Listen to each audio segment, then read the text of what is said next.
किंवा आनंद दिघे केलेलं म्हणजे आहे. ज्या प्रकरणामध्ये सगळ्या गोष्टी होत होत्या ते आनंद दिघेच्या मागे ठामपणे उभे राहिले ना, म्हणजे प्रत्येक leader. गोष्टीत राहिले ना. पण त्याचा वापर आनंद दिघेंनी त्यांचं स्वतःचं मोठेपण करण्यात गेलं ना, ते एक त्यांचं चुकलं, जे आनंद दिघेंना पण माहिती होतं. म्हणजे त्यांचे आणि आनंद दिघेचे माझे खूप चांगले संबंध होते. त्याचा एक किस्सा सांगू शकतो आणि त्याच्यामध्ये बाळासाहेबांचा मोठेपणा पण समजू शकतो. मला वाटतं 97ची निवडणूक होती मुंबई महानगरपालिकेची, आणखीन नवी मुंबई महानगरपालिकेची. आणि तिथे आनंद दिघे म्हणजे गणेश नाईक, आणखीन जे आता ठाण्याचं आणि नवी मुंबईचं जे भांडण आहे ते फार जुनं भांडण आहे. आणि ठाण्यामध्ये खूप मोठे नेते होते, सगळे अनेक जण होते. मोदा जोशी होते, सतीश प्रधान होते, साबीर शेख होता. सर, ते भांडण म्हणजे गणेश नाईक यांना काढून आनंद दिघेने बनवलं होतं का? नाही, जिल्हा प्रमुख? आनंद दिघे ठाणे मतदारसंघ आल्यामुळे जिल्हा प्रमुख म्हणून आनंद दिघे तिथे असले पाहिजे. परंतु गणेश नाईकांनी स्वतः घडवलेली ती हे आहे ना, तो मतदारसंघ होता.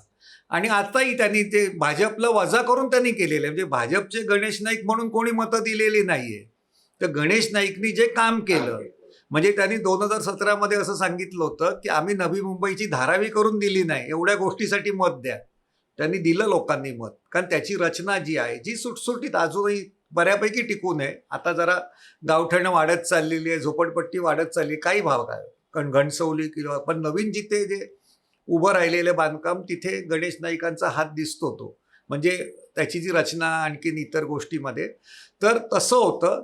तर त्या ह्याच्यामध्ये उमेदवार निवडीमध्ये आनंद दिघेंना बाजूला ठेवलेलं होतं.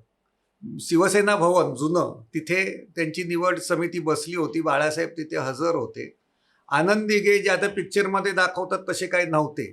ते कोणाच्या डोक्यातून निघाले असेल, कलाकारांच्या डोक्यातून खूप काय निघू शकतं, पण आपण पाहिलेले आहेत. बाळासाहेबांवरती निस्सीम त्यांची श्रद्धा होती. काही लोकांनी फुलवून त्याच्या डोक्यामध्ये ठाणे ते शिवसेना प्रमुखपर्यंत पदवी त्यांना दिली होती. म्हणजे मुंबईचे वेगळे आणि ठाण्याचे वेगळे, बाळासाहेबांपासून वेगळे, त्यामुळे थोडंसं दुरावा होता. पण बाळासाहेबांचा जवळचाच माणूस असल्यामुळे तसं काही दुरावा असण्याचं कारण नाही. पण त्या निवड याच्यामध्ये बाकीच्या सगळ्यांना प्रवेश होता, पण आनंद दिघेंना शिवसेना भवनमध्ये प्रवेश नव्हता. तर ते झाल्यानंतर तिथे आपले लोकसत्ताचे तुम्हाला रिपोर्टर माहिती असतील, विकास महाडी, तर त्यांनी मला फोन केला की आनंद दिघेंनी सांगितलं की जरा बाळासाहेबांना फक्त सांगा म्हणून की आनंद खाली आलाय म्हणून, दिघे खाली आलेत म्हणून. मी पटकन बाळासाहेबांना फोन केला, मोबाईल होता. आणखीन मी त्यांना सांगितलं की बाळासाहेब, ते आनंद दिघे जिल्हा प्रमुख आहेत, ते खाली आहेत, तर ते दिसायला बरं दिसत नाही. तर म्हणे असं कसं त्याला खाली ठेवलं, पटकन पाठवायला सांगा. त्यांनी दत्ता नलावडेंना खाली पाठवलं आणि वरती आनंद दिघेंना घेतलं.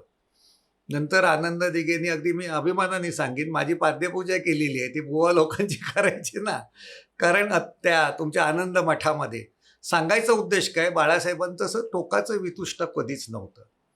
ते एक दरारा म्हणजे धाक असायचा, पण धाकाचं त्यांनी माणसं लांब करण्यासाठी केलेलं नव्हतं.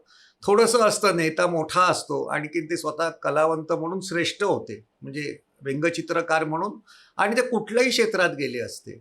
ज्ञानाच्या गेले असते, साहित्याच्या गेले असते, नाटकात गेले असते, चित्रपटात गेले असते, तर ते नंबर 1च झाले असते, प्रश्नच नाही. कारण वक्तृत्व होतं आणि अंगामध्ये कला भिनलेली होती. अनेकदा कलाकार असतो, तो सोन्यासारखा असतो, पण त्याचा कान थोडासा पितळेचा असतो. तर त्यामुळे काही गडबड होऊ शकते. साहेबांचा म्हणजे बाळासाहेब साहेबांचं तसं म्हणत नाही, पण आजूबाजूला जे वातावरण होतं त्याच्यातनं गैरसमज होतात. पण त्यांच्याशी संवाद साधल्यानंतर ते सगळ्यांचे संवाद दूर व्हायचे. मोठेपणा त्यांचा इतका, आज आपण अनेकदा म्हणतो